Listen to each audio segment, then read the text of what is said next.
guys, in the fast lane here. In this video, I'm going to show you how to change out drive axles for a 96 Honda Accord, both driver side and passenger side. Okay, so the first thing we're going to do is placement on our jack and stands.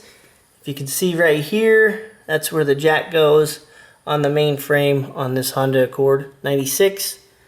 It's going to be a 94 all the way up to 98, I believe. The jack stands, they go right here on each side.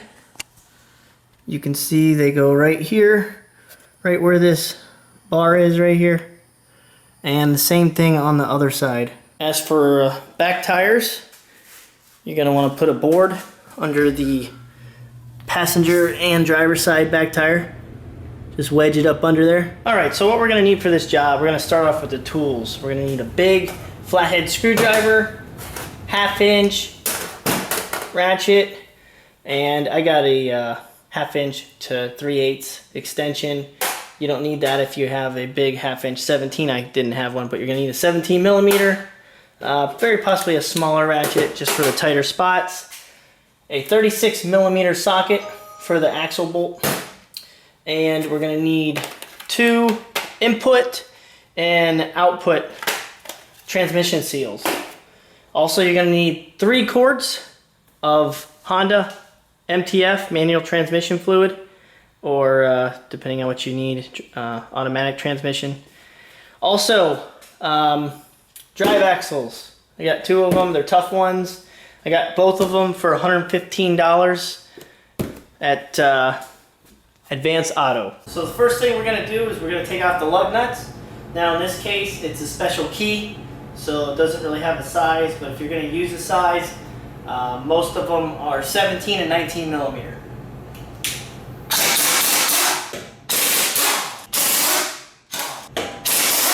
Once all your lug nuts are off, just go ahead and pull the tire, set it aside. First thing we're going to do is we're going to take off these 2 17 millimeter bolts on the brake caliper. Take those 2 out, push down the hose a little bit. Set those aside. We're just going to pull up on the brake caliper, slide it towards you, and we're going to set it up top like that. Just leave it right there. Now the brake pads, I would just slide off just so they don't get any more damage. These need a little cleaning.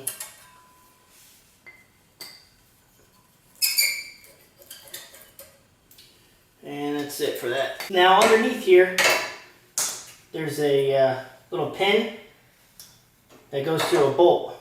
It's a 17 millimeter. You're going to have to straighten it out. I don't know if you can see it. Just straighten it out and smack it through. Now this is actually a nail that I used to make as a cotter pin. You're going to take 17 millimeter socket and we're going to take this off. Just like that. Remove this 17 millimeter bolt off of the strut.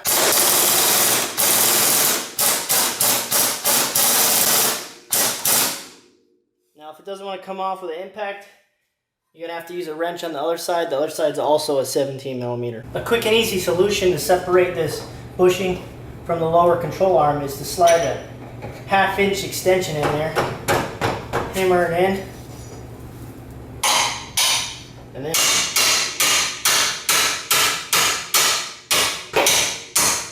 next step, I'm going to go ahead and remove the drive axle bolt, 36 millimeter.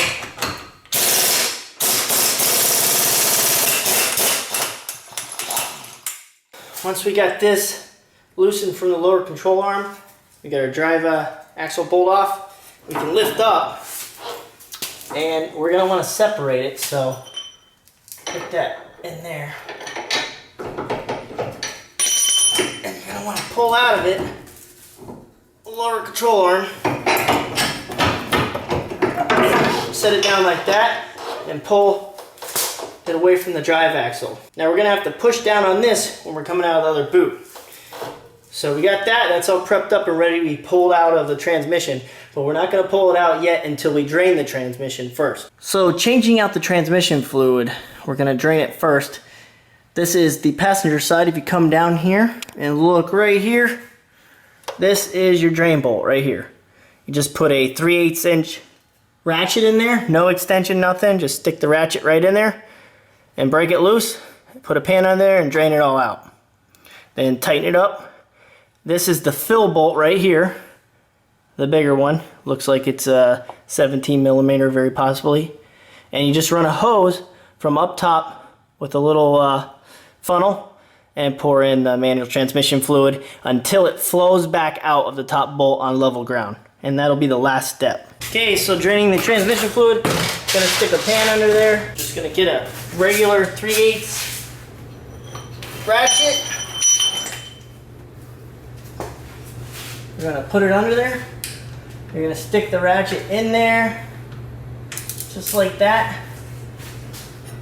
And if I could do this without hitting the light or anything, there we go.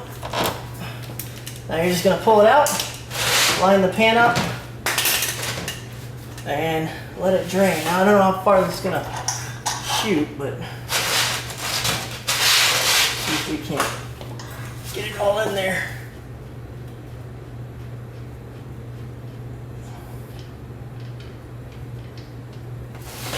There we go. And just let that drain. Once that's all drained, put the plug back in, and then we can go to pulling the axle. Put your drain bolt back in. Now we're gonna remove the drive axle. You're gonna get your big flathead screwdriver, and you're gonna put it right up under the transmission in the front, and you're going to smack it out.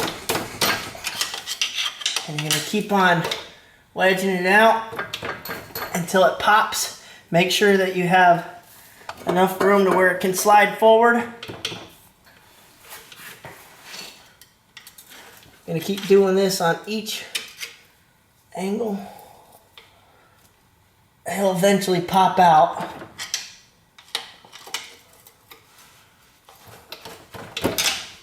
There we go. And you're just gonna keep wiggling it. Just like that. Now, we're gonna make sure we can pull it through. Now we wanna pull the rotor assembly to the right. We want to keep pulling. And then we're gonna fight it through. We're gonna push down on the lower control arm. And sometimes we can sneak it through, but if not, we're gonna push it back forward.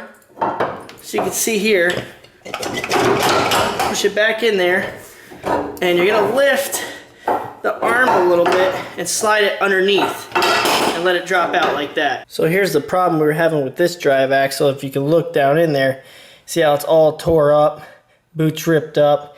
This side's actually not too bad, but this side's just finished. So for the driver's side, same procedure. We're under the vehicle. We're gonna take our flathead. We're gonna put it in between the drive axle and the half shaft. And we're gonna pull out, and you're gonna keep prying it like that until it comes all the way out, and then we're gonna remove the drive axle. Now that we have the drive axle removed from the half shaft, we're just going to push down on the lower control arm just a little bit and see if we can't get it out of here. All right. And then you're gonna pull up on the fork, just slide it out, just like that. And that's it. As for the half shaft, that's up under the engine. You can see the oil filter. We're gonna take out these three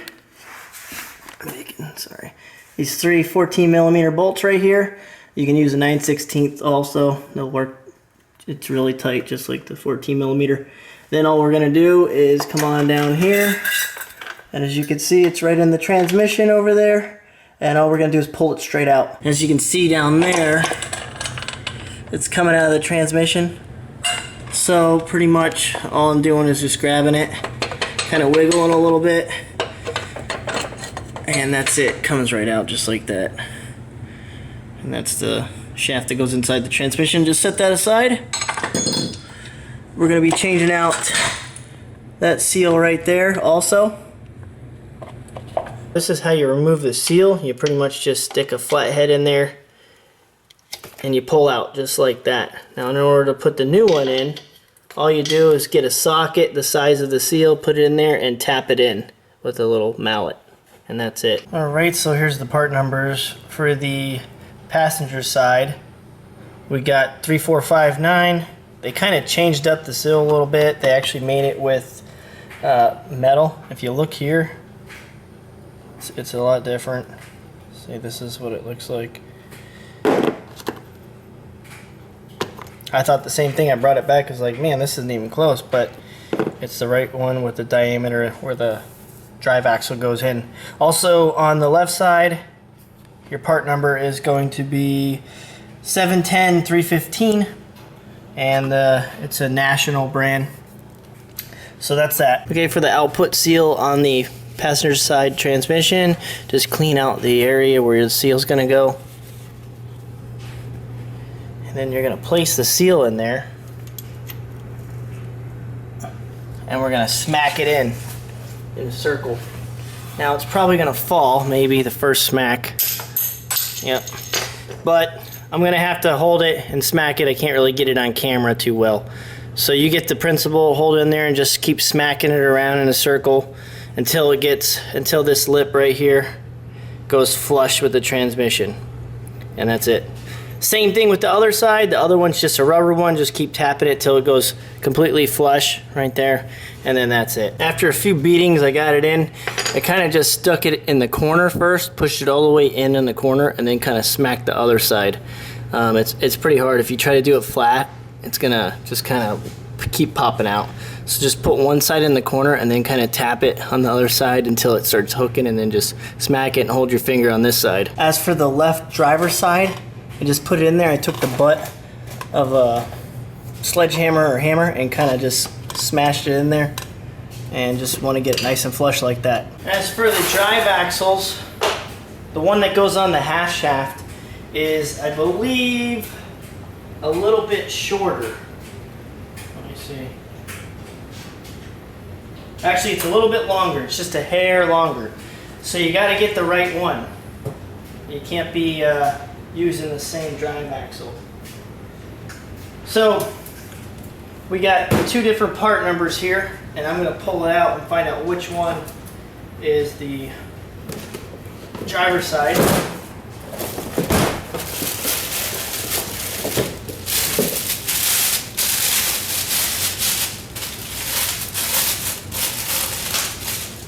Now they also come with drive axle bolts, 36mm drive axle bolts, brand new, so you don't have to worry about it.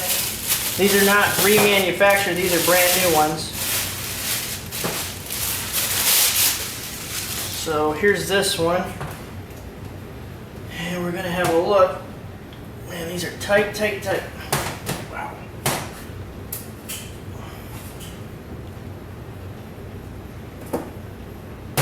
Okay, let's see here. So this one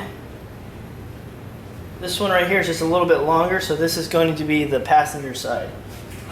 So this is passenger side. Now the passenger side part number, if you're looking to buy the same axle, is going to be NCV 36508, and they're tough ones. That's that. Now this one should be the driver's side, so let's have a look.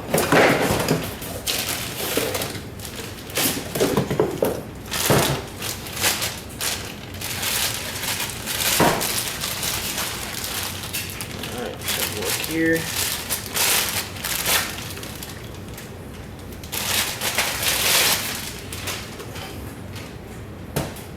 And there it is. This one's the driver's side.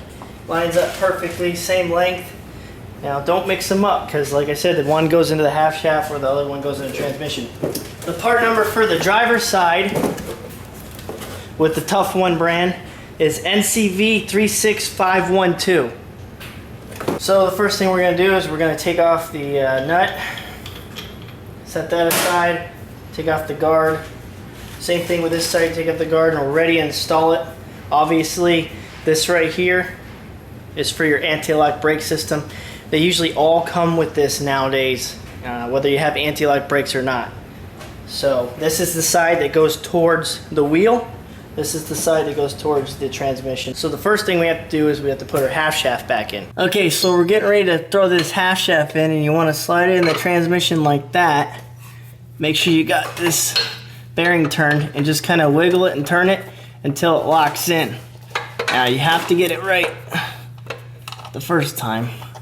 So just make sure you got everything lined up just like that. Now we're going to take our 3 bolts, put them in, tighten them up, hand tighten them with a 1/2 inch wrench, and we're done with the half shaft. Now we're going to put the drive axle into the half shaft. First thing we're going to do is get a good position, and we're going to push down on this lower control arm and lift up on the strut a little bit and kind of slide it through there. So let's see if I can't maneuver it. There we go. So we're going to get the axle up in here. Let's see if I can't go on the other side. There we go. Just kind of turn it like that. Go up like this. Just like that. Bang it back over. And now we're in. And all we got to do is push it forward a little bit. And we want to get it into the half shaft, so we're just going to slide it right into the half shaft. Alright, now I'm going to put the drive axle into the half shaft. Just kind of lift it up, line up the splines, kind of wiggle back and forth, and that's it. Now we need to get this drive axle spline into the rotor, or the hub, and we're going to just kind of lift it back, angle it just a little bit, get it in the hole. Once we get it in the hole, we can kind of turn it. There we go. You might want to put a little WD-40 on the splines. There we go. You're going to have to muscle it. Trying to stay out of the way of the camera. And put it in. There we go. So once you get it coming through, now we're going to put the bolt down in the lower control arm. Now we got our bolt in the bottom of the lower control arm all the way through.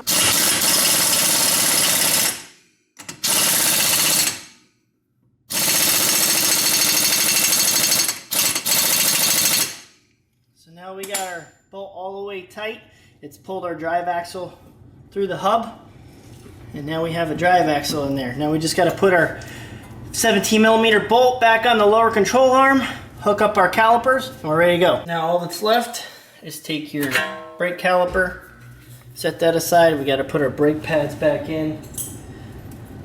Now you're going to kind of want to, with these, I'm not going to clean them, but you're probably going to want to. I'm going to do a brake job later. And you're going to just put them down. If they popped out, it's no big deal. Got 2 of them. One on the top, one on the bottom. Then you take the one with the piece in the back with the little pin sticking out. And if you want to know if your brakes are getting low, just look at this, and if it's flush with it, you need new brakes. So I don't want this scraping on the rotor, so I'm just going to bend it back a little bit. Just like that, so it's not going to touch for now. And also you'll see the line here that'll let you know that your brakes are getting low.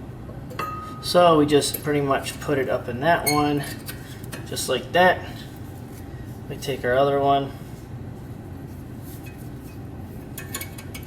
put it in there just like this.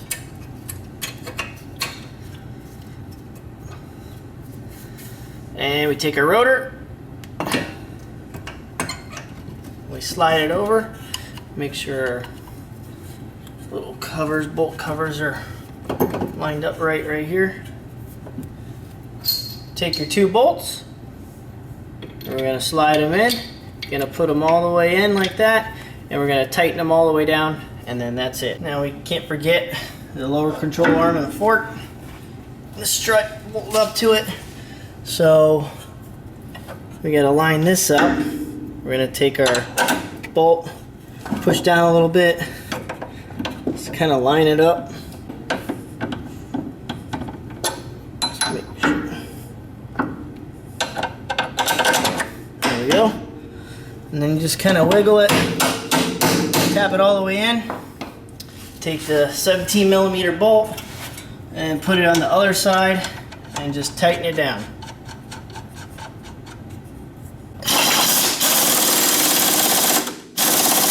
As for the drive axle bolt, we're going to torque this down with impact.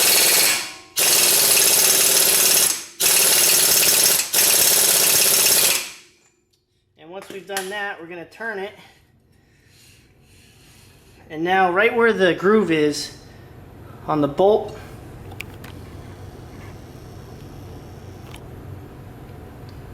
we're going to smash it down right here and flatten it out.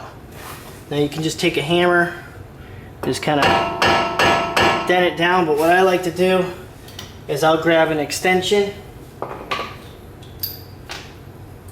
fat one, and just kind of tap it.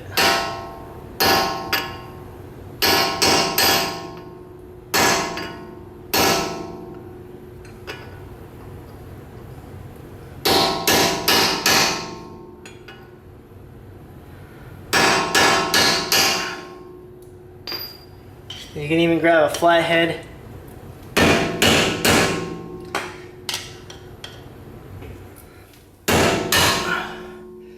Just like that, you just want to nick it down so that can never move again. One other quick tip, the brake dust guard, you're going to want to stick your screwdriver, just make sure it's bent out, because you don't want to hear any kind of scraping from the guard.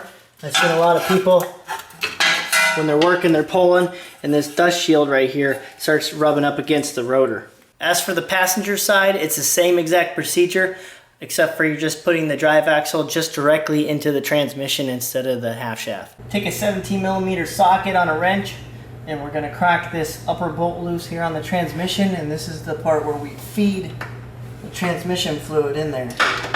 So we're going to take just a regular smaller hose with a bigger hose. I kind of taped it up, and we're just going to slide it down until we get to the transmission. Then we're going to poke it through the transmission.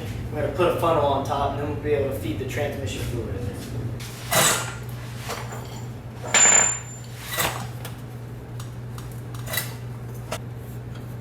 there. You want to keep it bent a little, because you don't want it kinking up so that it won't flow smooth. So that should be good like that.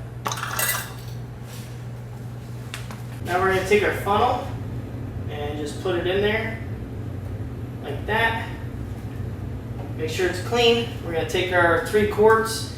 Probably going to take about 2 to 2.5 quarts. I just buy 3 to be on the safe side. And just pour it in there. And we're going to pour it in there until it starts to come out of the transmission.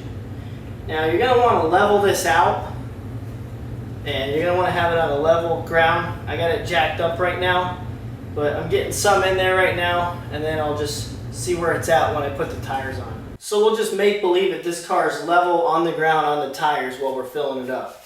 I don't want to do it right now because I actually have to weld up some exhaust and stuff like that. So I kind of don't want to put the tires on right now. But when you're filling up your transmission fluid, make sure that your tires are all the way on the ground, car's level, and when you're filling it up, fill it until it starts to drip out of the fill hole just a little bit. Pull the hose, let it continue to drip out. When it stops, put the bolt on, and you're done. This applies to a lot other Hondas, Acura Integra, 94 to 2000. It also applies to Honda Civics. Honda Civics don't really have a half shaft like a B series motor, but H series, B series, and some F series like this. This is a F22B1 2.2 liter single overhead cam Vtec. Hope you guys enjoyed this video. Go ahead, comment, like, and subscribe. Also, don't forget to check out my Facebook page, website, and Android app. All that can be found on my YouTube channel in the About Me section. I'm in the fast lane, and I'll see you guys next time.